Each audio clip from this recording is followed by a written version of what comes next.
चलिए ठीक है, नेट का प्रॉब्लम है इसलिए इसको हम लोग रिकॉर्ड करेंगे और रिकॉर्ड को इसको हम डाल देंगे। ठीक है, चलिए 27 नंबर प्रश्न था आपका कि गोलीय दर्पण के केंद्र को क्या कहते हैं। तो गोलीय दर्पण के केंद्र को हम लोग क्या कहते हैं, तो हम लोग ध्रुव कहते हैं, जिसे सूचित करते हैं पी से। ठीक है, चलिए 28 नंबर प्रश्न था कि गोलीय दर्पण के ध्रुव और वक्ता केंद्र को मिलाने वाली रेखा को क्या कहते हैं। तो उसे हम प्रधान अक्ष या मुख्य अक्ष कहते हैं। 29 नंबर प्रश्न, मुख्य अक्ष दर्पण के ध्रुव पर क्या होती है, तो वह अवलंब होती है। ठीक है, चलिए मुख्य अक्ष दर्पण के ध्रुव पर अभिलंब होती है। 30 नंबर प्रश्न है, दर्पण के ध्रुव तथा वक्ता केंद्र के बीच की दूरी को क्या कहते हैं। तो उसे हम वक्ता त्रिज्या कहते हैं। गोलीय दर्पण के ध्रुव तथा वक्ता केंद्र के बीच की जो दूरी होती है उसे हम क्या कहते हैं, उसे वक्ता त्रिज्या कहते हैं। 31 नंबर प्रश्न, दर्पण के ध्रुव तथा वक्ता केंद्र के मध्य बिंदु क्या कहते हैं, तो उसे फोकस कहते हैं। ठीक है, क्या कहते हैं, दर्पण के ध्रुव तथा वक्ता केंद्र के मध्य बिंदु को क्या कहते हैं, तो उसे हम फोकस कहते हैं। ठीक है, चलिए 32 नंबर, फोकस दूरी को किस अक्षर से सूचित किया जाता है।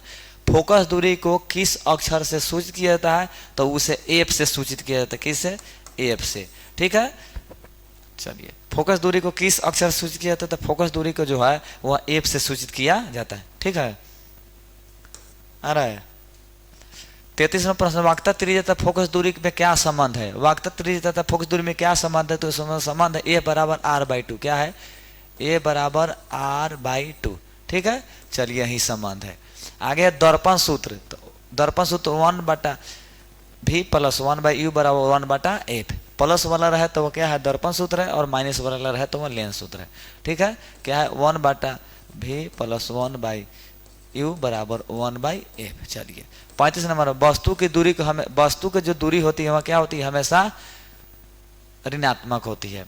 गोलीय दर्पण के में जब वस्तु का अनंत पर होगा, गोलीय दर्पण में जब वस्तु अनंत पर होगा तो प्रतिबिंब कहाँ बने, तो प्रतिबिंब जो है वह फोकस पर बनेगा। ठीक है, चलिए फोकस पर बनेगा। चलिए 37 नंबर प्रश्न, गोलीय दर्पण में जब वस्तु फोकस पर होगा तो प्रतिबिंब कहाँ बनेगा, तो वहाँ फोकस जो है अनंत पर बनेगा। ठीक है, गोलीय दर्पण में जब वस्तु फोकस पर हो तब तो प्रतिबिंब कहाँ बनेगा, तो प्रतिबिंब जो है वह अनंत पर बनेगा। ठीक है, 38 नंबर प्रश्न है कि गोलीय दर्पण में जब वस्तु वाक्ता केंद्र पर होगा तो प्रतिबिंब कहाँ बने, तो उस समय प्रतिबिंब जो है वाक्ता केंद्र पर बनेगा। ठीक है, 39 नंबर, प्रतिबिंब निर्माण के लिए कम से कम कितने किरण चाहिए। प्रतिबिंब निर्माण के लिए कम से कम कितने किरण चाहिए, प्रतिबिंब निर्माण के लिए तो 2 चाहिए। कितना चाहिए, 2। ठीक है, चलिए 40 नंबर प्रश्न, सिनेमा के पर्दे पर किस प्रकार के प्रतिबिंब बनता है। सिनेमा के पर्दे पर किस तरह के प्रतिबिंब बनता है, तो वह वास्तविक प्रतिबिंब बनता है। ठीक है, चलिए वास्तविक प्रतिबिंब हमेशा क्या होता है, तो वास्तविक प्रतिबिंब हो वह उल्टा होता है। ठीक है, चलिए 42 नंबर प्रश्न, काल्पनिक या आभासी प्रतिबिंब हमेशा, तो काल्पनिक या आभासी प्रतिबिंब जो होता है हमेशा वह सीधा होता है। ठीक है, 43 नंबर प्रश्न, किस दर्पण में वस्तु से बड़ा काल्पनिक प्रतिबिंब बनता है। किस दर्पण में वस्तु से बड़ा काल्पनिक प्रतिबिंब बनता है, तो वह अवतल दर्पण में। कौन दर्पण में, अवतल। ठीक है, चलिए अवतल दर्पण में। 44 नंबर प्रश्न, कौन दर्पण वास्तविक तथा काल्पनिक दोनों प्रतिबिंब बनाता है। यानी वह कौन दर्पण है जो काल्पनिक तथा वास्तविक दोनों प्रकार के प्रतिबिंब बनाता है, तो वह है अवतल दर्पण। ठीक है, कौन दर्पण, अवतल दर्पण। चलिए 45 नंबर प्रश्न, किस दर्पण को अभिसारी दर्पण भी कहते हैं, तो अवतल दर्पण को अभिसारी दर्पण भी हम लोग कहते हैं। ठीक है, चलिए 46 नंबर का प्रश्न, किस दर्पण की फोकस दूरी तथा वक्ता त्रिज्या ऋणात्मक होती है। आपका अगला प्रश्न है कि किस दर्पण की फोकस दूरी तथा वक्ता की त्रिज्या जो है वह ऋणात्मक होती है, तो वह अवतल दर्पण की। ठीक है, इसकी फोकस दूरी तथा वक्ता त्रिज्या जो होती है वह ऋणात्मक होती है। 47 नंबर प्रश्न है, अवतल दर्पण का उपयोग कहाँ कहाँ करते हैं। तो अवतल दर्पण के उपयोग टॉर्च में, सर्च लाइट, अग्रदीप, हजामती दर्पण, दंत चिकित्सा, सौर भट्टी, सोलर कुकर इत्यादि में हम लोग करते हैं। 48 नंबर प्रश्न है कि अवतल दर्पण से कागज जलाने के लिए उसे कहाँ रखना होगा। माने अवतल दर्पण से यदि कागज को जलाना होगा तो हमको उस जलाने के लिए कहाँ रखना होगा। अवतल दर्पण से कागज जलाने के लिए कहाँ रखना होगा, तो फोकस पर रखना होगा। ठीक है, कहाँ, फोकस पर, तब तो जलेगा। 49 नंबर प्रश्न है, कौन दर्पण किसी बड़े वस्तु का पूरा प्रतिबिंब बना सकता है। वह कौन दर्पण है जो किसी बड़े वस्तु का पूरा प्रतिबिंब बना सकता है, तो वह है उत्तल दर्पण। कौन दर्पण है, तो वह उत्तल दर्पण है। ठीक है, चलिए 50 नंबर प्रश्न है, कौन दर्पण हमेशा काल्पनिक सीधा छोटा प्रतिबिंब बनाता है।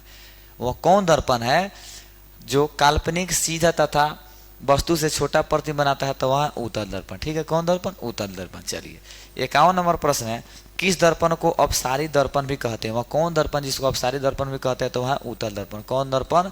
उत्तल दर्पण। ठीक है, चलिए 52 नंबर प्रश्न, किस दर्पण को फोकस दूरी तथा वक्रता त्रिज्या धनात्मक होती है? तो उत्तल दर्पण की फोकस दूरी तथा वक्रता त्रिज्या होती है जो वह धनात्मक होती है। ठीक है, चलिए 53 नंबर प्रश्न, उत्तल दर्पण का उपयोग कहाँ करते हैं? तो उत्तल दर्पण का पश्च दर्पण यानी कि साइड मिरर के रूप में करते हैं। कहाँ करते हैं?